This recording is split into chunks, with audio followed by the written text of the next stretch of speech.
What makes us strong? From where does mental and physical strength come? Where do we find the drive and the will to fight when struggles invade normal routines and change our lives? How do we handle it? There is a strong young woman here today who's a fighter. She has faced her struggles head on, and the way she puts it is, I persevered. During her sophomore year, she was diagnosed with juvenile idiopathic arthritis. Every joint in her body was affected, and it was painful to move. She had to be dismissed from every class early so she could slowly and painfully make it to the next class on time. In her essay, Jessica wanted us to know that during this time, I never failed to complete any assignments. No excuses. The medication Jessica was taking helped with the pain, but caused nausea. She lost 20 pounds in a short time. When she was taken off the medication, it was then painful to eat. A full GI workup was ordered where doctors discovered that an artery blocked her small intestines. Amid these GI problems, she fainted due to lack of nourishment and low blood pressure. She fell backward from a standing position, and her head bounced twice off of a mostly concrete floor. Having been diagnosed 2 months later with traumatic brain injury, TBI, she was pulled out of school, excused from finals, and put in vestibular retraining and occupational therapy. The damage to the part of the brain that controlled the eye function was significant. Any movement made her nauseous. She could not focus on the page to read, nor could she even remember what she had read. When she closed her eyes, she said everything spun. Her brain needed healing, so that summer before the junior year, Jessica was in therapy appointments nearly every day all summer long to get ready to go back to school. When school began in the fall, she decided to go with a lighter course load, hoping to catch up and to graduate with her class. But that just wasn't to be. In November, just 7 months after her first fall, Jessica fainted again. She hit her head on a wooden desk and a metal heater as she went down. She was immediately put on strict cognitive rest for 6 weeks. It was determined she had a second TBI and that all the work she had done all over the summer was totally undone, and she needed to begin the process all over again. Sadly, it became clear to Jessica that she would not be graduating with her class, and she would be repeating her senior year of high school. Today, Jessica will tell you all that was for the best. This final year of high school was looking up, and she got really busy. Her grades more than excelled, and she volunteered in the summer as a camp counselor for kids with arthritis. She loved being with those kids. And after 13 years of Girl Scouts, Jessica reached even higher. She is currently working toward her Gold Award, the equivalent to the Boy Scouts Eagle Scout Award.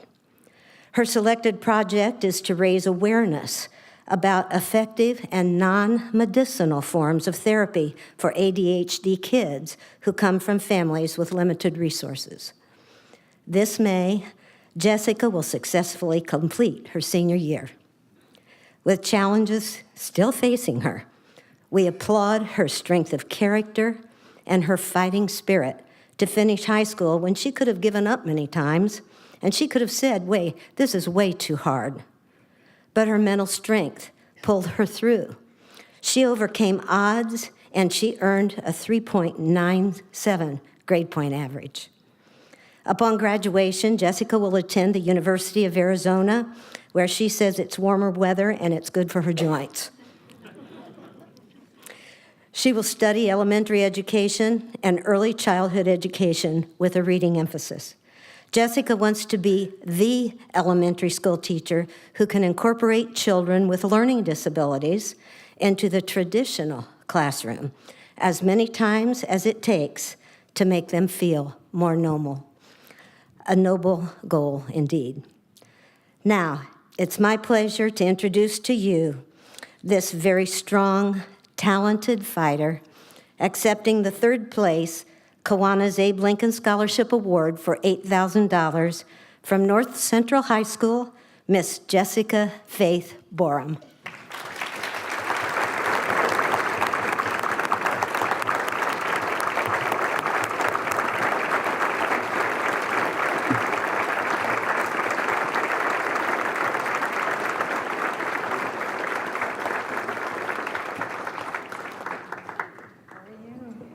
Well, congratulations. What's going through your mind?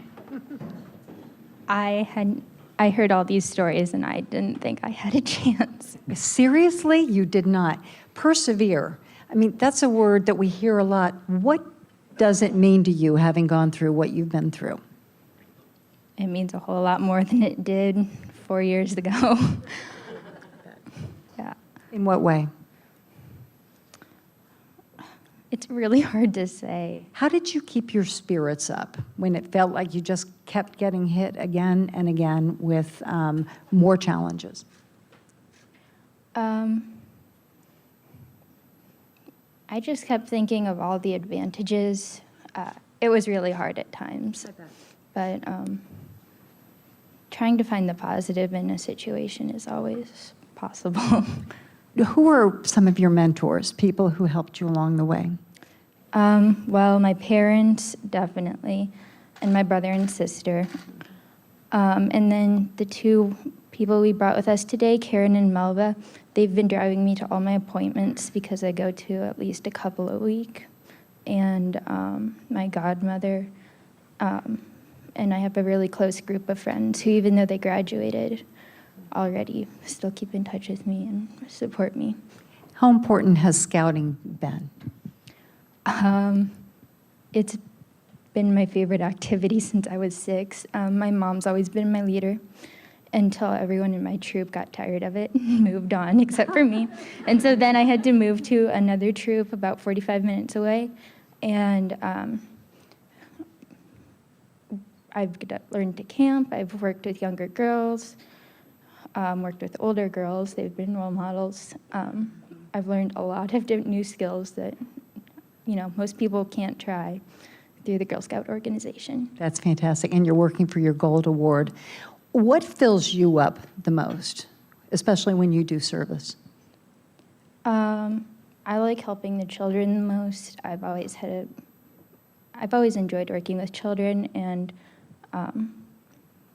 just seeing the smiles on their faces and knowing that they have something positive in their life, even if it only lasted for a few minutes. What would you like to tell? You said you were inspired as you heard the stories of some of the other high schoolers here. What would you like to tell them about perseverance, or really anything in your heart? I think you all are amazing, and you're so inspiring, and I believe you can do whatever you want to based on what I've heard about you and what you've overcome. That's beautiful. And thank you, and congratulations to you. Let's go right here.